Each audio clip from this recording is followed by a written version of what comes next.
بسم الله الرحمن الرحيم. الحمد لله رب العالمين، وصلى الله وسلم وبارك على عبده ورسوله محمد وعلى آله وصحبه أجمعين. أما بعد، روى أبو داود في سننه بسند حسنه الألباني أن جابر بن عبد الله رضي الله عنه قال: خرجنا مع رسول الله صلى الله عليه وآله وسلم في غزوة، فأمر النبي صلى الله عليه وآله وسلم رجلين بالحراسة، أمر رجلا من المهاجرين ورجلا من الأنصار.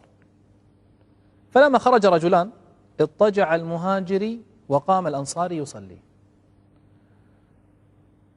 فأتى رجل من المشركين فرأى الأنصاري يصلي، فأخذ سهما فرماه به، فوضعه فيه، يعني استقر السهم في جسده، فنزعه المصلي الأنصاري ورماه، ثم أكمل صلاته. فرماه بسهم ثانٍ فاستقر فيه، فنزعه وألقاه ثم أكمل، حتى رماه ب3 أسهم. لكن بعد السهم الثالث ما استطاع الأنصاري أن يستحمل، فركع وسجد. ثم انتبه صاحبه المهاجري، فلما رأى المشرك أنهم أحسوا به وعرفوا مكانه هرب، ورأى المهاجري ما بالأنصاري من الدماء، فقال: سبحان الله، ألا نبهتني أول ما رمى؟ يعني كنت أخبرتني من السهم الأول. تدرون ماذا قال الأنصاري الذي كان يصلي؟ قال: كنت في صورة أقرأها فلم أحب أن أقطعها. نعم، كان يصلي يتلذذ بالقراءة والصلاة، فلم يرد أن يقطع تلك اللذة. سبحان الله، هل يوجد شيء كهذا في الدنيا؟ هل هناك إحساس يصل إلى هذه الدرجة؟ بل أكثر. انتظر حتى نرحل معا إلى أحلى عبادة في العالم. أحلى عبادة في العالم هي الصلاة، التي إذا سلمت وانتهيت منها تحس براحة، وأنك فعلا قد ارتويت. ابن الجوزي يقول عن صلاتهم، يقول: إنا في روضة طعامنا فيها الخشوع، شرابنا فيها الدموع. أصلا إذا كنت ترى جسم الخاشع على كوكب الأرض، فروحه في الحقيقة تجول وتسبح في مكان آخر. أتدري أين تذهب روحه؟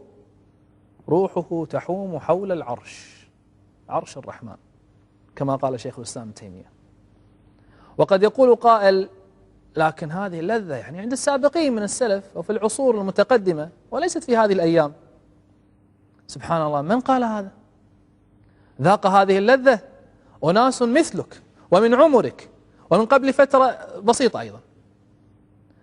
أقمنا دورة بنفس عنوان هذا البرنامج: كيف تتلذذ بالصلاة.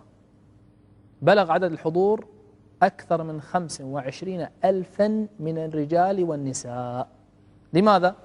لأن الناس محتاجة بشدة إلى هذا الأمر، يريدون أن يتلذذوا بالصلاة، يريد الواحد أن يرتاح. وبعد أن عرضنا أسرار الصلاة وكيفية الوصول إلى تلك اللذة، بدأ صلاتهم تتغير عما كانت عليه في الماضي. ولست أنا الذي غيرها، ولكن الله هو الذي غيرها. لما عرف هؤلاء طريق الخشوع تغيرت صلاتهم. بفضل الله وحده أجرينا استبيان، كانت نسبة الذين تغير صلاتهم أكثر من 90% من الحضور، الحمد لله، بحسب دراسة موثقة. فمن قال لك أن اللذة هذه فقط للسابقين؟ من المشاركات التي وصلتنا في الاستبيان، هذه إحدى المشاركات تقول: أنا متحسرة على كل صلاة صليتها في السابق. أحد المشاركين في الاستبيان يقول: بعد المحاضرة صليت أحلى صلاة عشاء في حياتي. إخواني، أنا لما رأيت الناس من حولي كيف يتغيرون إذا اكتشفوا هذه الأسرار، أحببت أن تذوقوا الذي ذاقوه فقط، لا أكثر لا أقل. أريدك أن تذوق لذة الصلاة كما ذاقها هؤلاء. هذا الشيء العجيب الغريب. متى تأتي هذه اللذة؟ ومن أين تأتي؟ كيف تسلب؟ ومتى تذهب؟ وإذا أتت فلماذا لا تستمر؟ وكيف يجعلها تستمر؟ إنها سر من الأسرار كما يسميها ابن القيم. ولكي تكون من الذين هم في صلاتهم خاشعون، لا بد أن تكون لديك مفاتيح الصلاة. وللصلاة أسرار ومفاتيح كثيرة، منها مفتاح سحري غير صلاة الآلاف. هذا المفتاح من مفاتيح الصلاة غير صلاة الآلاف. إحدى الأخوات التي استعملت هذا المفتاح تقول: المفتاح السحري فعل بي الأعاجيب. عندي داخل هذا الظرف المفتاح السحري للخشوع، جربه الكثيرون فكان مفعوله عليهم كالسحر، سحر حلال كما قال صلى الله عليه وآله وسلم. وإن من البيان لسحرا. نعم، إن للخشوع بابا مفتاحه موجود هنا في الداخل، وسأفتحه في حلقة من الحلقات عندما يحين وقته. يعني أنا لا أقول أنها في آخر حلقات، لا، بل قريبا إن شاء الله، في الحلقات القريبة القادمة. أخي الكريم، هذا ليس برنامجا ثقافيا فحسب، هذا برنامج تدريبي يدربك على بلوغ لذة الصلاة وحلاوتها. وهل تظن أني أنا الآن أبالغ؟ والله الذي يسمعني الآن وقد جرب يعرف أني لا أبالغ، يعرف ما الذي أقصده. ومن لم يجرب فلينتظر حتى يتذوق الذي ذاقه هؤلاء. معقولة ما جربت الصلاة؟ ما جربت لذتها إلى الآن؟ ما ذقت حلاوتها؟ والله مسكين الذي لم يذق حلاوة الخشوع ولذة الصلاة. أخي الكريم، أختي الكريمة، أنا الآن بين أيديكم فاتح ذراعي أدعوكم إلى صلاة لذيذة تشفي الصدور وتطرد الهموم وتزيل الغموم، تريحك. هذه الصلاة تريحك. أنا أعلم والله أنه لربما لديك بعض الضغوط النفسية أو الهموم العائلية، لعل مشاكل العمل هي السبب أو بعض الديون. أنا أعرف شعورك، والله أعرف شعورك أنك تحتاج إلى أن تريح قلبك وتسعد فؤادك. والله ثم والله لن تجد أحدا يعطيك الراحة إلا الذي يملك الراحة. من هو الذي يملكها؟ الذي يملكها هو الله. وقد أخبرنا رسوله صلى الله عليه وآله وسلم أنها في الصلاة، فكان يقول لمؤذنه: أقم الصلاة أرحنا بها يا بلال. هل تحبون أن نبدأ؟ طيب، هناك شيء يجب أن تغيره في صلاتك، مفهوم.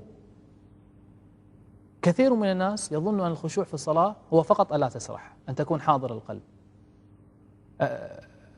أن تكون فقط غير شارد الذهن. لا، يجب أن نغير هذه الفكرة. يجب أن تعلم أن حضور القلب ويعني عدم السرحان هذا فقط أول خط، هذه أول معاني من معاني أسرار الصلاة ولذتها، أول هذه المشاعر، وإلا هناك بعد ذلك أعماق وأعماق. أتريدون أن نأخذ عمقا من هذه الأعماق؟ تابعونا بعد الفاصل.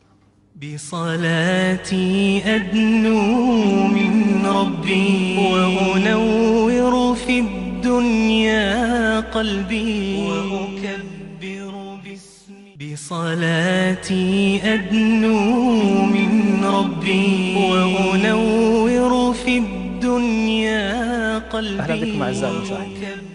اتفقنا قبل الفاصل على ألا تكون غايتنا هي فقط عدم السرحان في الصلاة، بل يجب أن نغوص فيما هو أعمق وما هو أفضل وأكثر لذة، وما أحلى لذة الصلاة. لهذا يجب أن تعلم أن حضور القلب هو فقط أول هذه المعاني وأول هذه المشاعر، وإلا فهناك بعد أعمق من حضور القلب فقط. أول شعور من مشاعر الصلاة هو حضور القلب، يعني ألا تسرح، هذا أول شيء. المطلوب منك ألا تسرح. بعضهم يقول يعني حضور القلب ليس سهلا وأنا سأحاول أن أحضر قلبي. يا أخي لا يحتاج أن تحاول، لا يحتاج. كثير من الناس يجاهد على هذا الشعور وأنا لا أدري لماذا يجاهدون عليه. المفروض أنه لا يحتاج منك أن تجاهد عليه. لماذا؟ لأنه وببساطة لذة حضور القلب مع الله في الصلاة أعذب بكثير بكثير من لذة السرحان. حضور القلب أعذب وألذ من السرحان. ما الفرق بين صلاة من هو يعيش حالة من أحوال أهل الجنة في الخشوع واللذة والراحة وبين صلاة غير الخاشع؟ كلهم يفعلون نفس الحركات وكلهم يأخذون نفس الوقت. ما الفرق؟ الفرق هو حضور القلب. إذن أحضر قلبك يا أخي، 10 دقائق فقط أحضر قلبك فيها، لا تفكر بالدنيا 10 دقائق، ثم إذا سلمت من الصلاة فكر بالدنيا إلى الصبح. أما يستطيع الواحد منا أن يمسك نفسه 10 دقائق؟ أخي الكريم، نحن نصلي في اليوم 5 صلوات. لو فرضنا أن الصلاة الواحدة مدتها 5 دقائق، لا أنا بزيد 10 دقائق، يعني كم صلاة في اليوم؟ 5، والوقت 50 دقيقة، أقل من ساعة. أقل من ساعة لله، وأكثر من 23 ساعة لك. فكر فيها بالدنيا باللي تريده، فيما أباحه الله، فقط أقل من ساعة لله. لا، حتى هذه العشر دقائق الواحدة نحولها إلى الدنيا. صعبة. قد تقول لي طيب أنا أحضرت قلبي، ماذا أيضا؟ أقول لك هناك عمق آخر، لن نقف، هناك عمق آخر زيادة على حضور القلب، أكثر خشوعا وأكثر لذة. ما هو؟ هو الفهم. بعض الناس حاضر القلب لكنه لا يفهم ماذا يحدث، وما يفهم ما الذي يفعله، ولا يفهم الكلام الذي يقال. دعونا نزور منافسا هو من أشهر منافسيكم في الصلاة. ما رأيكم؟ تفضلوا معي. أهلا بكم أعزائي المشاهدين.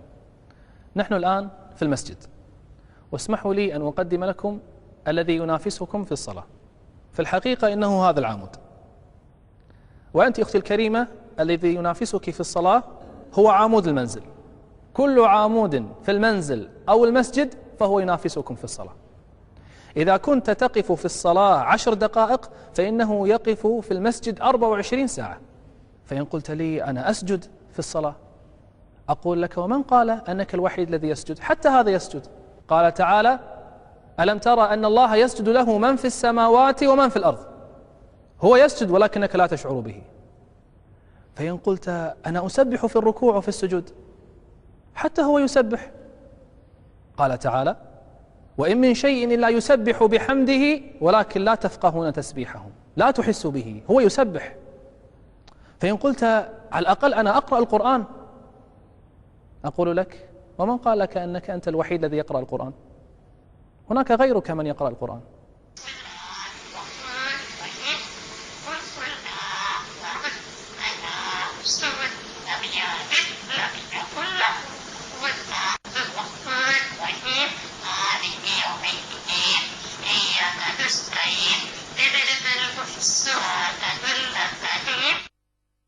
ما رأيكم؟ الأشياء التي تفعلها في الصلاة لست وحدك الذي يفعلها. لو سألت العمود ماذا قرأ الإمام لقال لك لا أدري. البغبغاء لو سألته ماذا قرأ لقال لا أدري. سمعت الناس يقولون شيئا فقلته. نحن نسألك الآن ما الفرق بين الرحمن والرحيم؟ كلاهما يدل على الرحمة. ما الفرق؟ قولك التحيات لله والصلوات والطيبات ما معناها؟ التسبيح ما معنى التسبيح؟ قد يقول قال تعظيم، أنا أريد أن أعرف سبحان ما معناها. كثير من الناس يظن أن الحمد هو نفسه الشكر. خطأ، يختلف. ما معنى تبارك اسمك وتعالى جدك؟ المشكلة أننا نردد أمورا لا نعرفها ثم نتساءل لماذا لا نخشع؟ ليس فقط أكبر أهدافك هو أن لا تسرح، هذا أول عمق. الأمر الآخر هو أن تفهم، وإلا لا فرق بيننا وبين طيور تتكلم وربما أعمدة أخرى تعبد الله أيضا. سنكشف عن أسرار هذه الكلمات ومعانيها، فإذا انكشفت عليك وعرفت أبعادها سيتغير شعورك. أصلا بعد هذا البرنامج ستتغير صلاتك ولا شك بإذن واحد أحد. أخي الكريم، مسألة قبل أن أودعك: لا تقل لا أستطيع. لا تقل. إذا كنت أنت تريد أن تصلي فيستحيل أن الله عز وجل يطلب منك أن تخشع وأنت لا تستطيع أن تخشع. من قال أنك لا تستطيع؟ قل لا أريد، نعم. لا تقل لا أستطيع، تستطيع. الدليل أشياء كثيرة تستطيع فيها. ألا ترى الطالب إذا دخل في الاختبار ويعرف الإجابة وبقي 10 دقائق على تسليم الورقة والأسئلة فاضية بيضاء ليس فيها إجابة، أتراه يخرج من الاختبار فيسألونه لماذا لم تحل؟ يقول والله سرحت. مستحيل أعرف الإجابة وأسرح، ما يسرح. لماذا؟ لأنه يستطيع كما أنك أنت تستطيع. نفسك وذهنك وعقلك من الذي يملكه؟ أنت الذي تملكه وليس غيرك. كثير من الناس يشاهد الأفلام والمسلسلات ثم بعد انتهائه هل يوجد واحد منهم فقط ما فهم القصة لأنه سرحان؟ مستحيل.